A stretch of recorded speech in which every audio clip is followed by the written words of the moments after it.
much wider for investment opportunities. Thank you.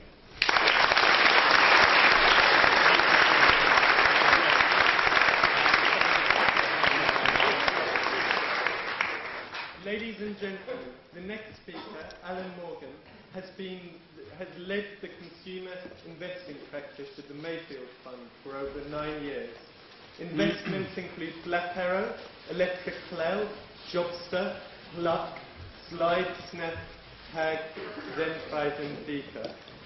Other investments include JobSpot, which has been acquired by Google, Planet Out, Sirius Magic. Please give him a warm round of applause.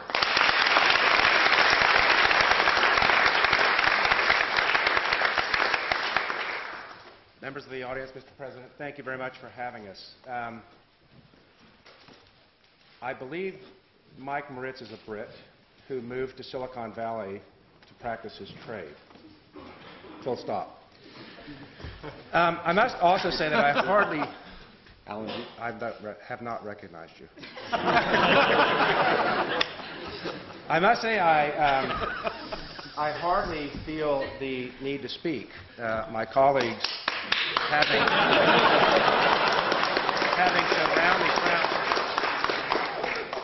having so roundly trounced the government thus far. But in the spirit of mopping up, I'll begin. I feel a bit ill-treated, actually, having journeyed all the way from California to Cambridge, because when this debate was first conceived, there was $1.40 to the pound, and now it's $2.11, I believe.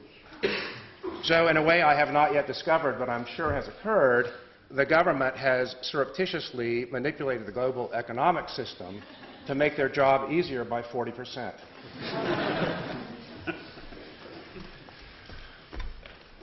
Here are the reasons, in the spirit of mopping up, that Silicon Valley will be the site of more billion-dollar companies than the EU.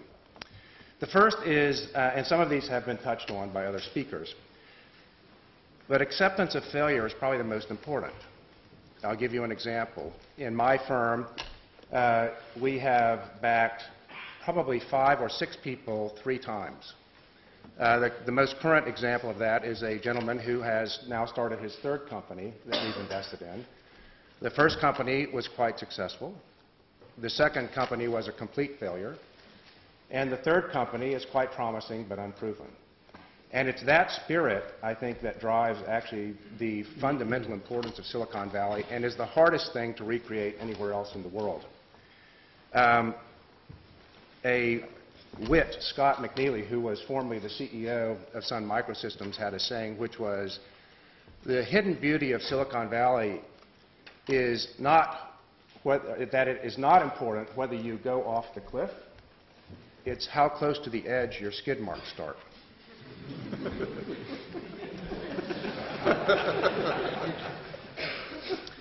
The second issue is labor mobility. I think it's interesting to note that in Silicon Valley, where any employee can be hired or fired at will, the result is the tightest labor market in the entire world. The next issue is work ethic. In France, they riot when the government tries to increase the work week from 35 hours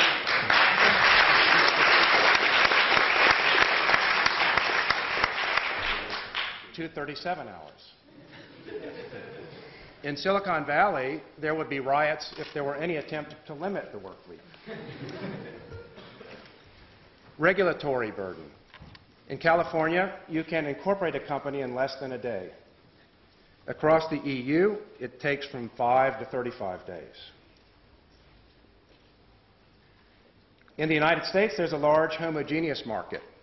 Just as one example of how that's not true in the EU is that one of our companies, headquartered here in the UK, a startup, very small company, spends over $100,000 a year simply translating governmental filings into different languages.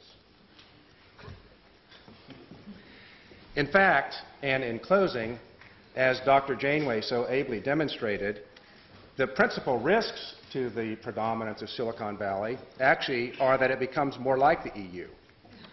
Two major examples. One is Sarbanes-Oxley, the requirements that are making it prohibitively expensive to go public. And I think it's interesting to note that none of the high-profile prosecutions and convictions that occurred with Enron or similar kinds of companies was accomplished using Sarbanes-Oxley. All of them were obtained using pre-existing law. And finally, and perhaps the biggest risk, is that there is a definite wave in the United States to increasingly tax risk-based compensation, much like the EU. And I think if we don't avoid those risks, then next year's debate, or perhaps this debate 5 years from now, could actually be different. Thank you.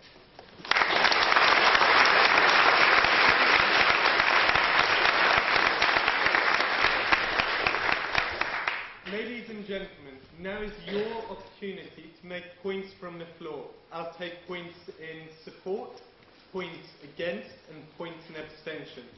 Therefore, anyone want to make a point in proposition of the motion? Please, name and college, please, sir.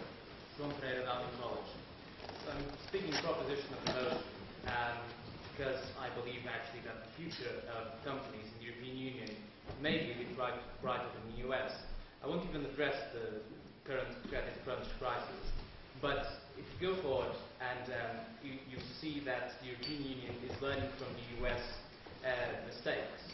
So the US is indeed, and Silicon Valley especially, is a brilliant place to have a very hot market, probably even overheated. And the European Union is learning from those mistakes. Probably it avoids great billion-dollar companies, but it also avoids bubbles to some extent. We're still learning, but we'll get there.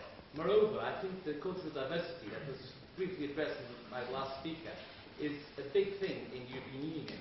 The market is broader, there are more holes to be filled, and the diversity of innovation can be greater. The United States is almost acting by inertia now because the culture is getting more and more compact, the markets are getting more and more uniform, and I think the European Union will get an upper hand with that. Thank you.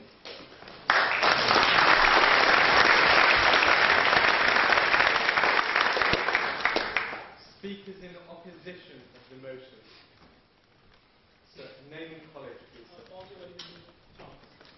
The most important thing when it comes to billion-dollar companies, a lot of it is entrepreneurship and entrepreneurs and people. And even the proposition, I agree with it, like nearly 48% of almost half the entrepreneurs in Silicon Valley are overseas. And 95% of immigration into the United States is highly skilled, where only 5% is unskilled. Whereas it's exactly the rules in European Union. It's 95% unskilled and only 5% skilled. And if you are a legal immigrant, you actually have like lots of paperwork and things and rules and duties you have to jump through. Whereas it's the other way around in the US. When people are fundamental to this whole phenomenon, then you're not going to have the best of talent from the whole of the world, not just the United States or Europe. You're definitely going to lose out to the United States, which gets the best in the world. Unfortunately, that's the truth. I'm a big fan of you. I don't want my kids to have Gatorade or Dunkin' Donuts, and I don't want to go and do that. But I agree that Europe is beautiful, but nowhere good for business. As the United States is. It will do well, but not saying